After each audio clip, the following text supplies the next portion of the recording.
Hey everybody, how's it going? I'm Sethum and welcome back to another video guide for Valheim. Today in this video, folks, I'm going to be showing you how to defeat the first boss in the game. So the very first thing that we want to do is we want to hunt some deer. Now, we are looking for the head trophies from the deer. Now, there's two ways you can do this. You can use a dagger and sneak up behind them. Of course, by hunting the deer, you will get the hide as well as the meat, and occasionally they will drop a trophy. We need 2 of these trophies in order to summon the boss, but we'll get into that in a bit. So I'm going to show you basically how to hunt the deer for first. Of course, if you don't know how to craft the flint dagger, I have a video on that. It is a video on how hunting works in the game, and so go and have a look at that. It will show you everything you need to know about hunting. Now, let's find us some deer that we can hunt down. I will try and use an arrow from a distance, and hopefully we can get the trophy here on camera. So that is the aim of the game. Now, there is a deer there. I'm trying to sneak up behind it. We see it. So what we're going to do is we're going to aim for the health bar, and hopefully it hits the deer. It did.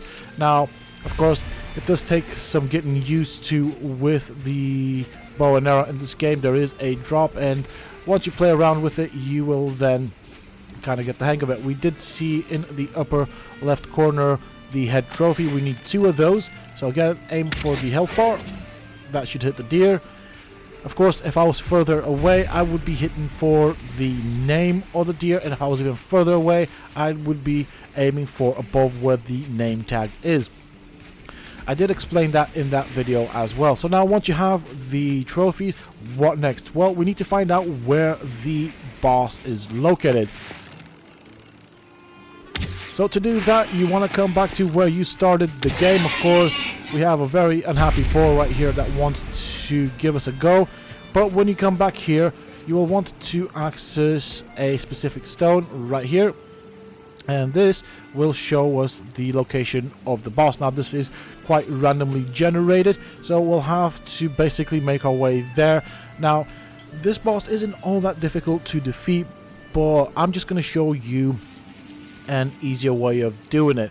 I'm basically going to make use of the building mechanic. Of course, you can also read the stone for the boss. This is where we will hang the trophy from the boss once we get it. So we have to go up to this location right here to get to the boss. Once we get there, we will build a little fob, let's call it, for lack of a better word. So basically a little forward assault base, which we will make use of, and hopefully keep the boss at a fair distance from us. Remember, we do need the 2 heads in order to summon the boss. Now, I completely missed that shot. That upset the boars, so I'm going to have to deal with them most likely. Yep. There we go. Now, for this, of course, I will recommend that you have bows and arrows, and also I recommend that you have food. So we will want to buff up with the food. This is where the boss is located. So before we even start the summoning, we are going to put down a workbench. We want to put the workbench as close as possible to the summoning place for the boss. So this will be just fine. I want to try and find a fairly flat surface as well. It would make my life a lot easier. So we're going to come from here. And I can place it fairly close, which is really odd. I don't want to be that close though. So let's look for a flat surface. I think this will do. So somewhere around here will be good enough. Perfect. Now that we have done that, we want to build a tower-like structure. We want it to be 2 walls tall. You can do this in any way you want. You can place down a pillar, you can place down a foundation. It really doesn't make much of a difference. I'm just going to go with foundation pillars, because why not? I haven't actually had a reason to use these in the game apart from this. So try and get a hang of how these work as well. So on top of the pillar, we're going to place a floor. So remember, this is a floor. Actually, it's not a ceiling, but hey ho. I'm going to place it as a ceiling. Try and get it to snap, which is a bit more difficult. So this is the first time I am using the pillars. I could have just gone with a floor onto the ground, then a wall upwards, and then floor upwards. We do need a supporting structure, so in this case the pillar is the supporting structure. We'll place another floor right next to it. We're going to try and snap in another pillar. Okay, so that's where it wants to snap. That's fine, we'll do it that way then. We'll snap some more here. Try and get it some nice supporting structures going on. I mean, it looks alright. I don't think I can place one here. Well, that's fine. No biggie. We've got enough support for the structure. We want then another pillar on top of this, and then basically we want to be 2 walls tall so we can actually see over the outer wall. We will place a outer wall. It snapped there, so that was good for me. And we now need a way to get up. So the way we're going to do this is we're going to place some staircases. See if we can snap it like this. We couldn't do that, so that's fine. We will place a ladder. Where do I want to place it? I want to place it not there, because that is the upper level. But I wanted to see if I could place it down here. Okay. It won't touch the ground because it is too high up. That's fine. Fair enough. So this was me just experimenting with the building mechanic in this game, which is kind of different. Oh, hold on a second. Nope. Alright, we'll just place it here. This is basically where I wanted it anyways. So we're going to go up the ladder. We're going to place another ceiling. Or floor. It's a floor. I'm going to end up doing this very often with this, just because, yeah, it has dual roles. So to that we will snap another ladder. And that's about the right height that we want to be at. And you'll see why in a bit. So let's try and get it to snap to that. Perfect. So the way this works is once we've aggroed the boss, we climb up here. It's a bit fiddly. And then we should be able to see past the outer defense that we will lay down. The outer defense will be these walls. And we're just going to place it in a circle. That's the whole aim. You want to have it fairly close to the base of your structure. We want a gap, so I'm going to aim for the gap to be towards the summoning structure of the boss. There you saw me make sure that it is wide enough for me to fit through. Now a couple of things will happen here. When the boss aggroes onto you, it will attack the structure, it will do a lot of damage, it will most likely break some of the structures, but it gives you time to do some damage to it. And because you are high up, so this is what it looks like right now, basically once the boss is underneath you, it will not know what to do. Now once the boss breaks through the outer walls, it will basically come underneath this little tower that we've built, and at that point the boss will kind of glitch out and not do much of anything, and it'll just be a standing target. Before we even start the fight, we want to eat 3 types of food, your choice on what you have. That will basically, as you can see, increase my stamina and health. We want to have maximum health, maximum stamina, so that we can fill it with arrows. We're going to use a bow and arrow, and we're going to fight it from a distance. Once we are happy with the amount of health and stamina that we have, the next thing that we're going to do is we are going to equip the trophies. So the way we make the trophy sacrifice is by having the trophies in our hotbar. I'll show you that in a bit. I'm just waiting for my health to slowly increase. It does do that over time, as you will see. And that just kind of gives us a bit more of a surviving chance. So you just saw that tick right there. So we're going to walk up to the altar. Let's put the trophies here, and then once we are here, we will press the key associated with the trophy, which was in my case the number 9 key. We're going to run quickly to our little perch right here, climb up, and then wait for the boss to spawn in. And there he is. Got my bow at the ready,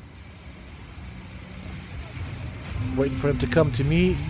As you can see, he will do some attack. He has a very large AoE that will knock me down, so I want to get back up really quick. He does do a lot of damage to your structure, so you want to get up here really quick. Like so. As you can see, he's already demolished some of the walls. So we're just waiting for him. We want him to be steady. There we go. I am going to go with the fully charged arrows on him. So notice how his AoE attack works. It is a front cone AoE. So you do not want to be in front of him when he does that. Also the weather changes and gets all very dramatic and everything. Okay, completely missed that one. And there we go. He's now perched underneath our perch. He just basically doesn't know what to do. So what happens here is this system breaks the boss's AI because we are close enough for him to be able to hit us, but still not within his range. So the AI does not know what to do. I can basically wait here until tomorrow. It will not do anything because the AI is broken. If I do move though, the boss will reposition himself in order to try and get to me. So once we got him in this state, he's just basically an easy target. I'm going to take my time. I'm just going to fill him up with arrows, and once he's dead, collect my trophies, and then obviously finish off this quest. But as you can see, not all that difficult. I'm not going to do any cuts or anything because this is quite a simple fight. Once you've cheesed it and bugged it out like this, it's just, yeah, it's easy. Now, of course, I did this because normally I like to try and do things the easy way. I like to look for solutions and break games, and so I've done that with this. Now, this may get fixed at some point in the future. The boss itself isn't all that difficult. It is fairly fast. All you need to do is not be in front of him when he does that AoE attack. Other than that, with a bow and arrow, he's fairly easy. There we go. He has gone down. It's time to claim our reward. And remember, the outer wall, the only purpose for that was to buy us time. So he will knock us down. If he does knock us down, that wall will buy us sufficient time to get back up. This is only useful in the first couple of seconds of the fight. So that is the purpose of the wall. Now I'm going to leave the structure here because I might want to come back and farm this boss. He's not that difficult. And of course I can just repair and replace the bits that are missing later on when I decide to come and farm this boss. Once you have picked up your trophies, what you want to do is you want to come back to the little circle of stones that you first spawn in at when you start the game. Interact with the first stone, and then basically you get this little animation here, and you also get some perks that you can activate, which will last for a limited time. I believe it's an hour or so, which is fairly good. It will increase your stamina or decrease the stamina usage when you jump, run, and do other things. So it's a bit of a perk to have. You have to reactivate it every so often. I'm not that bothered about it. I'm actually okay with what I've got. But this is what you want to do. So we have some more bosses that we will have to go through.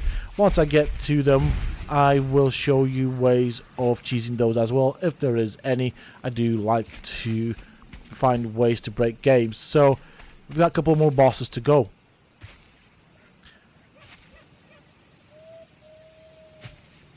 So over there you can see on the screen the perks of having this boss defeated.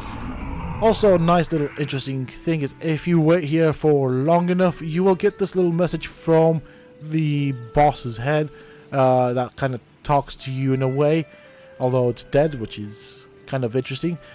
But that is pretty much it for this boss. I do hope that you have enjoyed it and found the video useful and informative. If you have, please do not forget to support me in the channel by hitting that like button. Subscribe to the channel if you're new and haven't already for more similar content from myself. And if you have just subscribed, why not check out some of my other videos and guides here on this channel? Who knows, you might just enjoy them.